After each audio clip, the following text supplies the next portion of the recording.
64,000 is the median number of words per book. Average person reads about 200 words per minute. Simple math will tell us that is one book in 320 minutes. To accomplish this in 7 days, numbers say you would have to read for 45 minutes a day.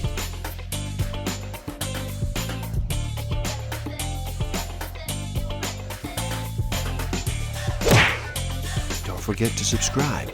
Hit that notification button, like, comment, and share. Enjoy. Hello, and happy day. How does slowing down sound to you today? Would you like to reduce the noise for just a bit? Are you ready to make a choice and decide to listen? My name is Igor SF Walker, and I'm here to remind people to slow down, to reduce the noise, to walk their lives into a natural flow. Welcome back to the Book of the Week series. Every week, as I read another amazing title, I share it with the world. And today, we look at The Mastery of Self, a Toltec Guide to Personal Freedom by Don Miguel Ruiz Jr. In this video, we'll look at self-mastery, a 2,500-year-old instruction to know thyself in the context of his Toltec ancestry.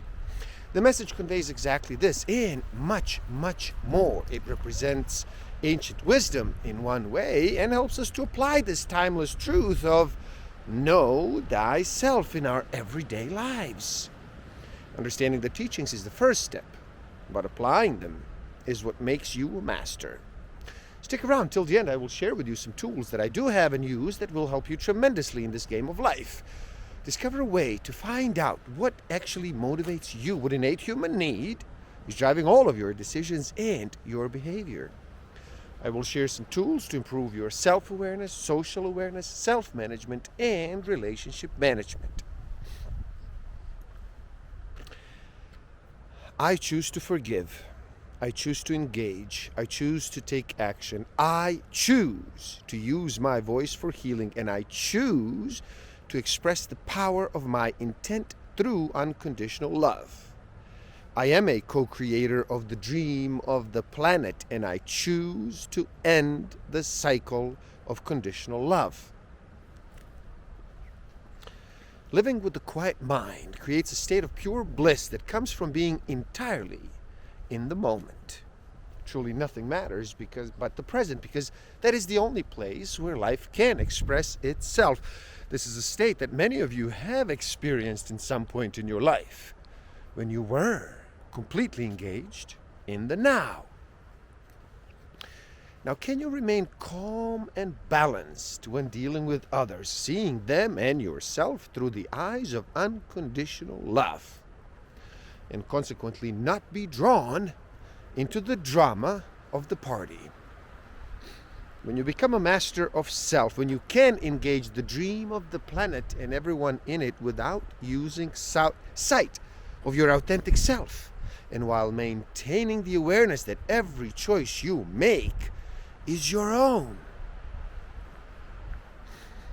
When you engage with the dream of the planet, with the awareness and the remembrance that it is only a dream, you're able to move freely, liberated from chains of attachment and domestication. Unattachment is the action of taking something that is not part of you and then making it a part of your thought or emotional or energetic investment. In many ways, attachment to beliefs are far more destructive than attachments to external items, because beliefs and ideas are much harder to spot and then let go of. Domestication is the system of controlling the dream of the planet. It is the way we learn unconditional love. Starting when we are very young, we are presented with either a reward or a punishment for adapting the belief and behaviors of others in the dream. The system of reward and punishment, or domestication, is used to control our behavior. The result of domestication is that many of us give up who we really are in exchange for who we think we should be, and consequently we end up living a life that is not our own. Learning how to spot and release our domestication and reclaiming who we really are in the process is a hallmark of a master of self.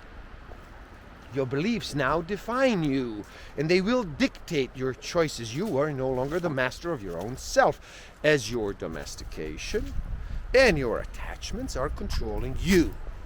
Everyone and everything we see is a manifestation of God, and we intuitively do understand that the human journey is the process of the divine becoming aware of itself.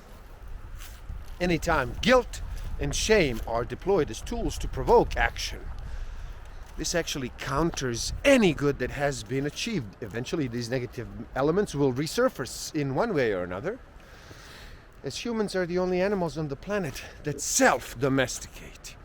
Self-domestication is the act of accepting ourselves on the conditions that we live up to, the ideals we have adopted from others in the dream of the planet, without ever considering if those ideas are what we truly want.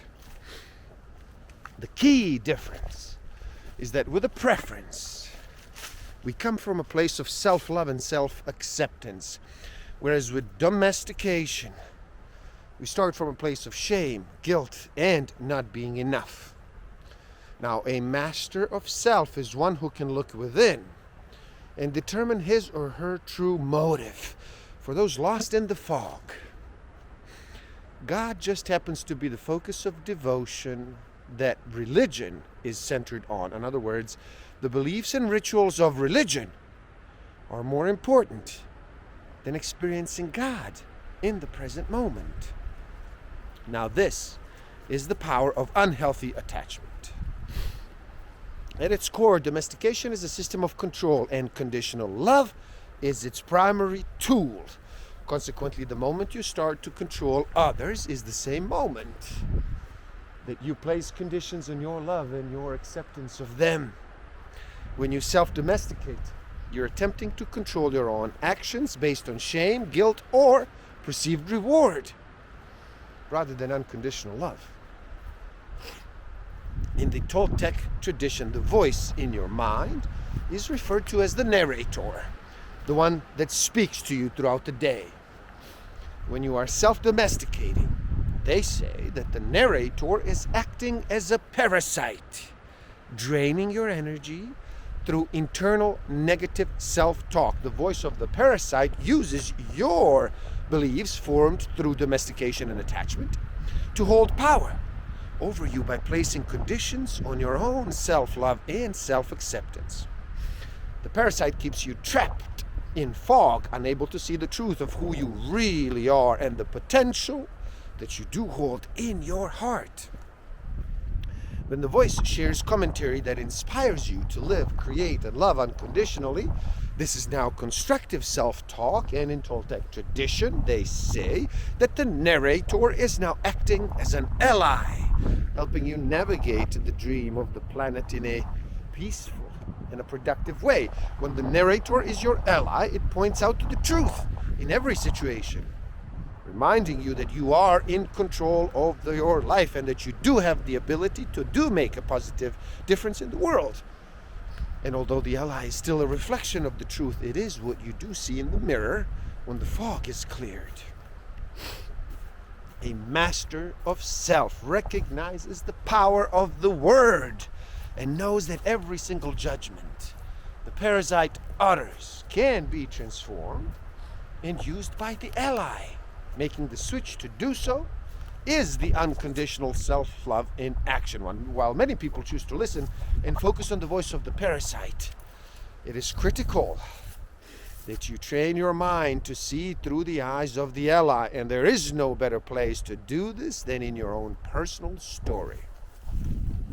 True justice is paying for something once, and injustice is paying for something over and over again. Through self-forgiveness, you can stand up and start fresh. Self-forgiveness is always the key, and unconditional self-love gives you that opportunity. As a master of self, when I look into the eyes of other individuals, I see another authentic self. a beautiful expression of the divine.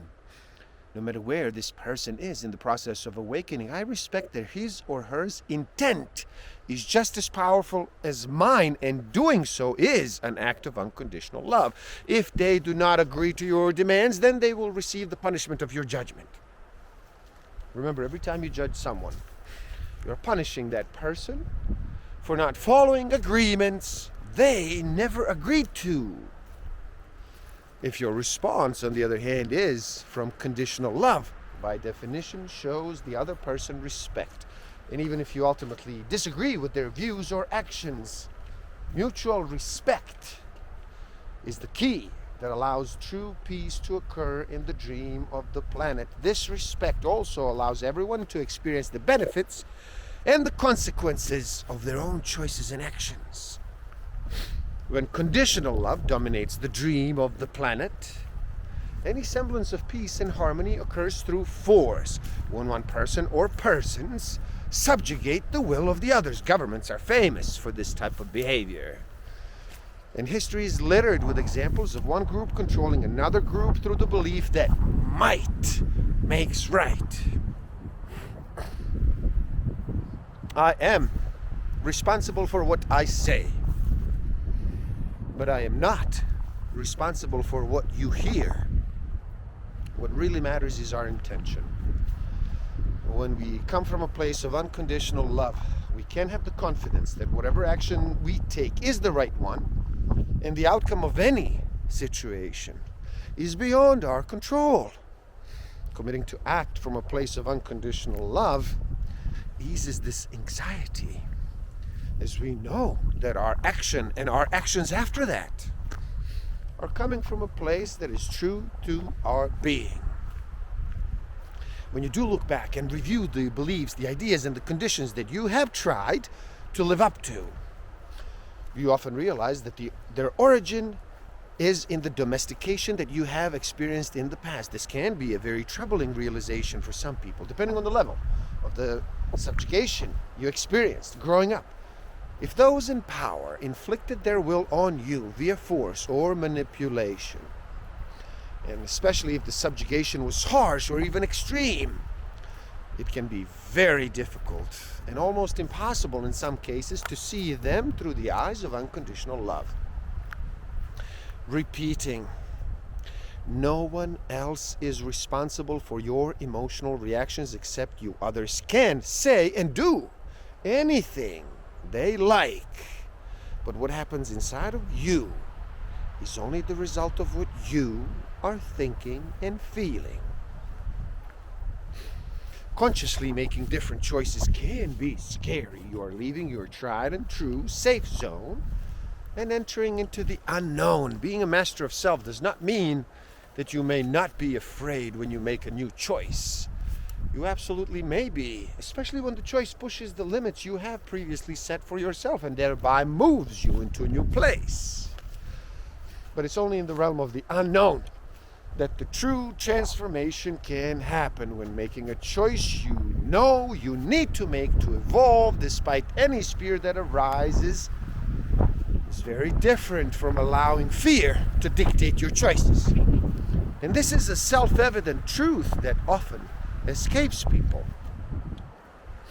The identity they assign you is based on their own domestication, attachments, and agreements. As a master of self, you do recognize this, and it allows you to respond to the projective of others, especially when doing so is helpful. This is shape-shifting. Knowing that others project a mask onto you, even when you have decided to remove all of your masks, allows you to shape-shift with awareness and compassion to suit each situation. 7 billion people will see you in 7 billion ways, and every one of those masks is a single person's understanding of who you are. Your awareness allows you to not believe any one of their projections, because you do not need a mask in order to experience who you are. But you still do respect their perceptions of you, and you choose to see each mask as a mirror that will reflect different aspects of you, which you can either use to learn from or not.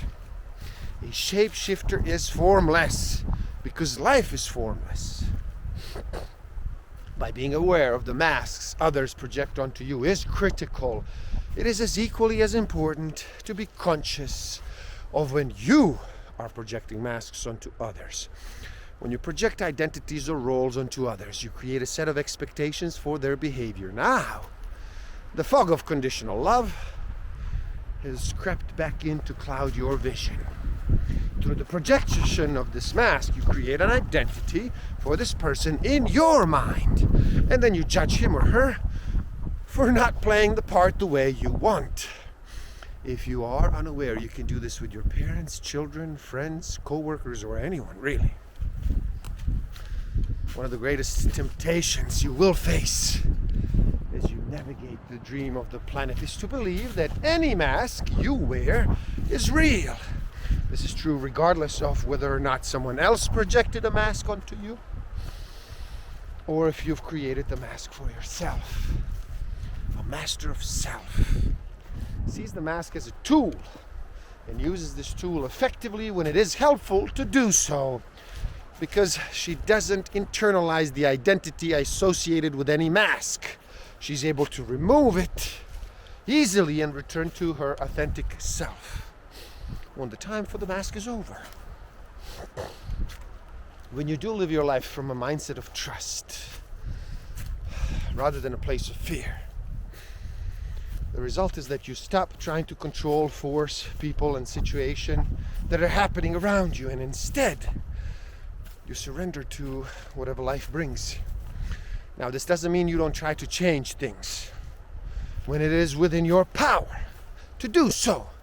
But as a master of self, you are adept at identifying the situations that are beyond your control, and in those instances you trust and surrender to whatever the moment brings, because you know you will receive exactly what you need, because you no longer believe in the concept of scarcity. You know that the place for competition and opponents exists in games only, not in daily life. You no longer compare yourself to others, nor you see them as competitors. You simply do your best, and your passion will be evident in your efforts. Success is the natural consequence of doing something you love to do.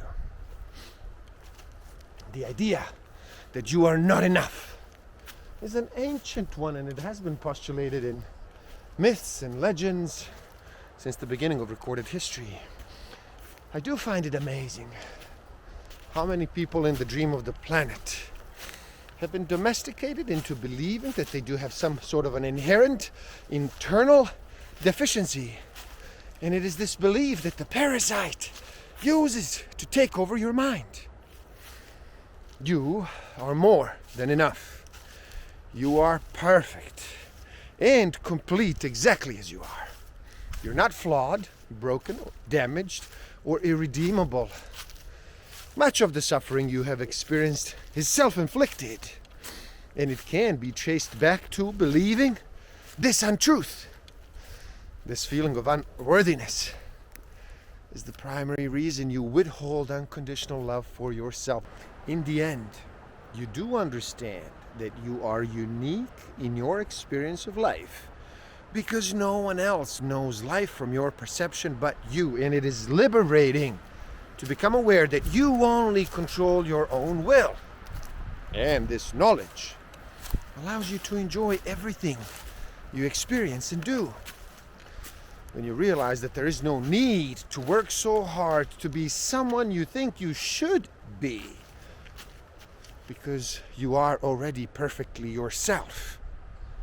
The I am is an experience of life, not a symbol or a model that you have to attain.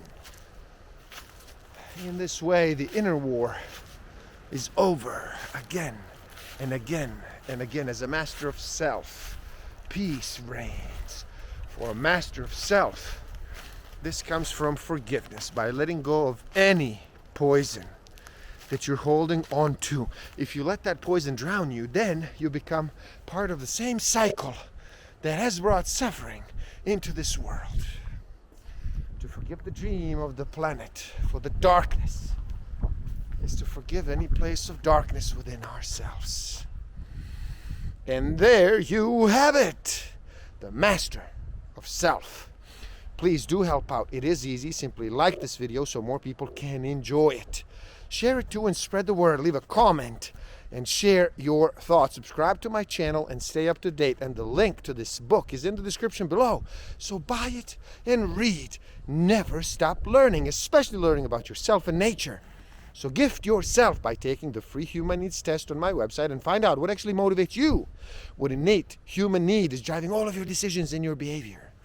And if you feel you are ready to improve your self-awareness, social awareness, self-management, and relationship management even further, do check out my Master of Life Awareness program. The links are in the description below. Thank you. Love and respect.